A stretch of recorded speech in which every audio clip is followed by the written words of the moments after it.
Professor Arthur लैफर, ये एक America के बहुत जाने माने सप्लाई साइड इकोनॉमिस्ट हैं जो कि येल और स्टैनफोर्ड जैसी यूनिवर्सिटीज़ में पढ़े हुए हैं, और रोनाल्ड रेगन और यहाँ तक कि डोनाल्ड ट्रंप, इन सबको इन्होंने एडवाइस भी किया है। इन्होंने इसको इन्वेंट तो नहीं करा, इन्होंने इसको शुरू तो नहीं किया, लेकिन एक बहुत ही जाना माना अर्थ विज्ञान का एक इकोनॉमिक्स का एक थ्योरम है कि टैक्स रेवेन्यू जो होता है, जो बढ़ जाता है जब रेट काटे जाते हैं। एक ऐसा रेट होता है जिस पे टैक्स रेवेन्यू बढ़ता है जब रेट कटते हैं।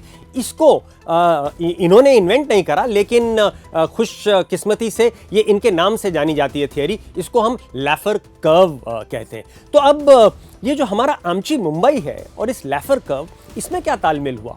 देखिए, 26 अगस्त 2020, कोई 4-5 महीना पहले, मुंबई की जो लोग मुंबई की सरकार में हैं, उन्होंने एक ऐसी चीज़ की जो हमारी सरकारें ज़्यादातर करती नहीं हैं। उन्होंने स्टैंप ड्यूटी यानी कि टैक्स को एकदम काट दिया, क्योंकि वो चाहते थे कि ये जो मुंबई की जो प्रॉपर्टी मार्केट है, जो एकदम ख़त्म हो रही थी, दब गई थी कोविड से, उसमें फिर से जान आ जाए। तो उन्होंने क्या करा, जो 5% की स्टैंप ड्यूटी थी उसको काट के 2% पे कर दिया। मतलब 60% से उन्होंने उसको कम किया, और ये उन्होंने एक लिमिटेड टाइम के लिए किया। उन्होंने कहा 31 दिसंबर 2020 तक ये 5% की जगह 2% होगा। तो उसका जो इम्पैक्ट हुआ, वो तो एकदम जादुई था, मैजिकल था। देखिए, मुंबई में घर की बिक्री जो है 67% बढ़ गई, अगर हम नवंबर 2020 की तुलना नवंबर 2019 से करते हैं। और ये नवंबर का 9 सालों में नोट कर लीजिए, नवंबर का 9 सालों में सबसे बड़ा आंकड़ा है।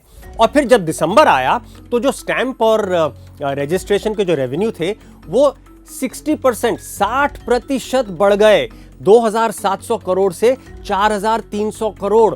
और जो total number of registered documents थे वो 92% बढ़ गए। ये धमाकेदार इम्पैक्ट रहा इस स्टैंप ड्यूटी कट का। तो ये एक बहुत ही लैफर कर्व का जो है, लैफर कर्व का एक विंडिकेशन है कि ये इससे लैफर कर्व जो है साबित हो जाता है। मुंबई की प्रॉपर्टी मार्केट ने इसको साबित कर दिया। और ये जो हुआ है, मेरे को लगता है कि हमारी वित्त मंत्री निर्मला सीतारमण जी के लिए इसमें एक खासा लेसन है, क्योंकि वो जो है वो टेलीविजन पे जाके बार बार कह रही हैं कि आइए, मुझको ऐसे नए ताज़ा एडवेंचरस आइडिया दीजिए, क्योंकि ये जो मैं बजट बनाने जा रही हूँ 1 फरवरी को, ये बजट पिछले 100 साल में सबसे ज़्यादा ज़रूरी, सबसे ज़्यादा क्रिटिकल है। तो मैं पूरी तरह उनसे सहमत हूँ, ये बहुत ज़्यादा क्रिटिकल बजट है। लेकिन अभी तक जो आइडियाज़ उनको दिए जा रहे हैं वो वही पुराने, थोड़े बहुत दकियानूसी ना कहूँ तो, लेकिन पुराने, और वही उसमें कोई ताज़ा सोच नहीं दिख रही। क्योंकि जैसे लोग कह रहे हैं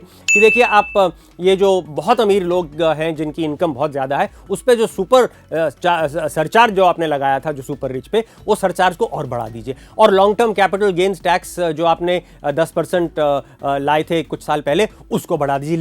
देखिए, मेरे हिसाब से ये दोनों आइडियाज़ जो हैं बिल्कुल काउंटर प्रोडक्टिव, बिल्कुल गलत है, और इनसे बहुत ज़्यादा प्रॉब्लम होने वाली है। और कई लोग कहते हैं कि ये जो आत्मनिर्भरता का जो प्रोग्राम सरकार चला रही है, इसकी वजह से जो है आप थोड़ी ड्यूटीज जो है बढ़ा दीजिए। ये भी एक बहुत पुराना विचार है।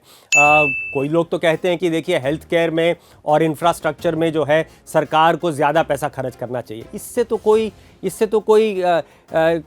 इसको गलत कह ही नहीं सकता ना। ये तो बिल्कुल ही एक बहुत ही सुलझा हुआ, जाना माना विचार है, एक पॉलिसी है, इसके खिलाफ कौन जा सकता है। और कुछ लोग कहते हैं कि पब्लिक सेक्टर शेयर जो आप बेच रहे हैं, अगर आप इतना बेच रहे थे तो इतना बेच दिए, मतलब पब्लिक सेक्टर शेयर थोड़े ज़्यादा बेच दिए। फिर भी ये सब वही पुराने आइडिया हैं, इनमें कोई खास नया दम नहीं है। इनको बहुत ट्राइड टेस्टेड से थके हुए से आइडियाज़ हैं।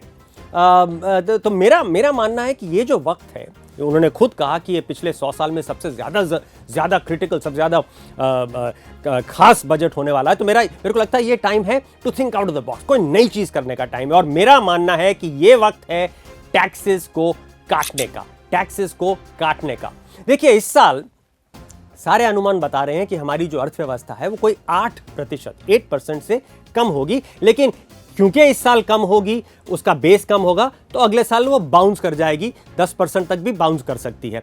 तो मतलब फाइनेंशियल ईयर 21-22 मतलब अगले वित्तीय वर्ष में जो हमारी इकोनॉमी का साइज होगा वो शायद बिल्कुल उतना ही होगा जो कि वित्तीय वर्ष 19-20 में था, फाइनेंशियल 19-20 में था, क्योंकि अगर इस साल 8% गिरती है और अगले साल 10% बढ़ती है तो बिल्कुल वहीं आके रुक जाएगी जो कि फाइनेंशियल ईयर 19-20 में अर्थव्यवस्था का जो था साइज था।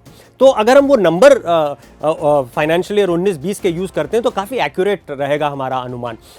उस साल सेंट्रल गवर्नमेंट ने करीब 20 लाख करोड़ टैक्स जुटाया था, corporate plus personal income plus GST plus excise taxes, ये सारे 4 टैक्सेस मिलकर ने सरकार को 20 लाख करोड़ दिया था। उसमें से 6.5 लाख करोड़ तो सेंट्रल गवर्नमेंट में स्टेट्स को दे दिया, राज्यों को दे दिया, लेकिन 13.5 करोड़ जो था वो सरकार ने अपने पास रखा अपने बजट के लिए।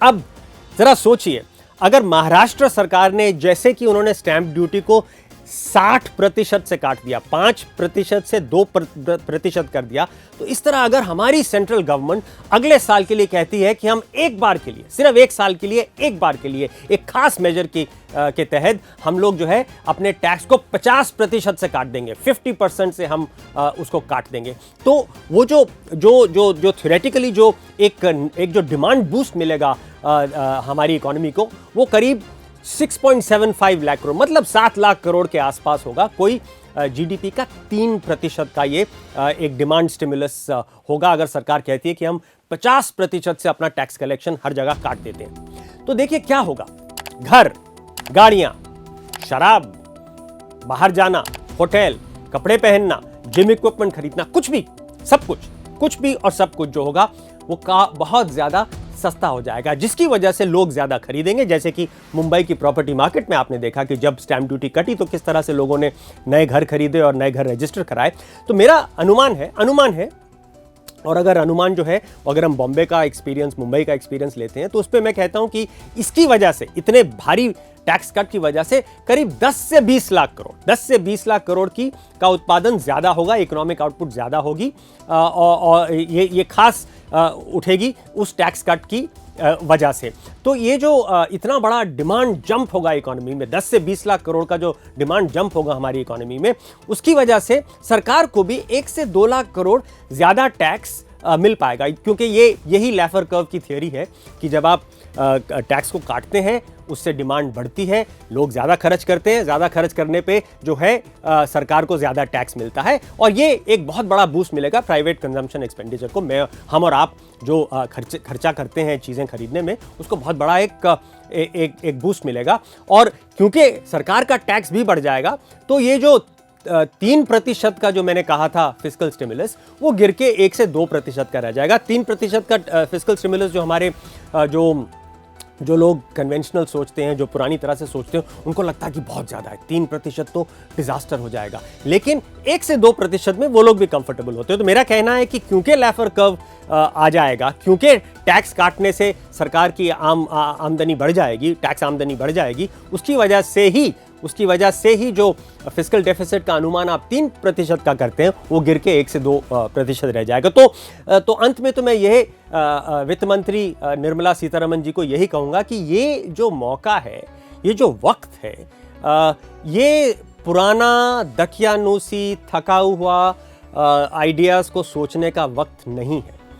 शायद मैंने बढ़ा चढ़ा के आपको अपना एनालिसिस दिया है, मैं मानता हूं, मैंने इम्पैक्ट बनाने के लिए, मैंने उसमें ज़्यादा वजन डालने के लिए, आपकी अटेंशन को लेने के लिए मैंने उसको एग्जैजरेट किया है, मैं मानता हूं, लेकिन जो प्रिंसिपल मैंने बताया है, जो मूल ये मेरे आर्गुमेंट का है, वो मूल एकदम बराबर है, वो प्रिंसिपल एकदम इनवायोलेबल है, वो नहीं, आप उसको आप गलत नहीं बता सकते हैं। अगर आपको लगता है कि 50% का टैक्स कट बहुत ज़्यादा है, आपके लिए वो एक विधर्म की स्थिति बन जाती है, एक हेरेटिकल चीज़ हो जाती है, ठीक है, आप 50% मत कीजिए, आप 33% कर दीजिए। अगर आप और थोड़ा सेफ खेलना चाहते हैं, अगर आप थोड़ा अपने शर्त को थोड़ा और हेज करना चाहते हैं, तो पूरे साल के लिए मत कीजिए, एक पहले लिमिटेड 6 महीने की विंडो में कर दीजिए, जैसे कि आपने पिछले साल लोन मॉरेटोरियम किया, वो भी आपने कुछ महीनों के लिए किया था। तो इसीलिए कुछ एक लिमिटेड पीरियड के लिए कर दीजिए, देखिए उसका जो इम्पैक्ट होगा उसको स्टडी कीजिएगा, और अगर उसको बढ़ाना होगा तो फिर दूसरे 6 महीने के लिए भी बढ़ा दीजिएगा। तो ये कई तरह के नए इसको आप आयाम दे सकती हैं। मैंने तो एक एग्जैजरेटेड इम्पैक्ट के लिए 50% कहा है, आप इसको ट्वीक कर सकती हैं, थोड़ा बहुत बदल सकती हैं, लेकिन जो इसका मूल प्रिंसिपल है, जो इसका एक जो इसकी सोल है इस आर्ग्यूमेंट की, उसको समझिए। क्योंकि जब आप ये करेंगी, जब आप टैक्स काटेंगी, तो आप देखेंगी कि किस तरह से हमारी इकोनॉमी को बहुत भारी एक बूस्ट मिलता है, और आपको उससे खुशी होगी, और आपको एक खुशी वाली सरप्राइज मिलेगी जिस तरह से इकोनॉमी जो है हमारी बदल जाएगी। Now you just heard me say all of this stuff, thoughts, ideas in Hindi. But if you want to watch the same video in English, you need to go to our YouTube channel, The Quint, in English, and see this very video there. और of course, अगर आपको ये हमारा video अच्छा लगा, और ज़रूर लगना चाहिए, तो like, share and subscribe to our channel right now.